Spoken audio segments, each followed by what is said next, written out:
நம்மோட அப்பாவோட அப்பா இருக்கார்ல, ஆமா, அவர் இளவட்டத்தில் இருந்தாலும் இப்போ நம்ம என்ன சொல்லுவோம்? கிழவன் தானே சொல்லுவோம். ஆமா, சரி, கிழவன் தான். கிழவனுக்கு இது வேணுமா?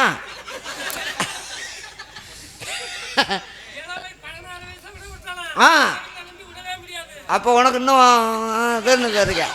அது இளவட்டம் தான்டா. ஏன்டா ஒட்டே இது நாடகமாக செக்ஸ் பண்ண மாட்டா இருங்கடா. செக்ஸு கலக்கலைன்னா இவ்வளோ இளைஞர்கள் நம்மளை சுத்த மாட்டாங்க. இரு சொல்லாரு.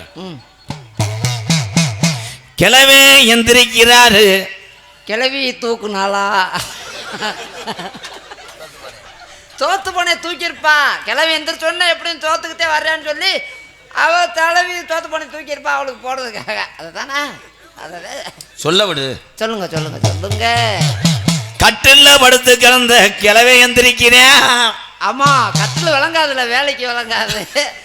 உட்காந்து சாப்பிட முடியாது.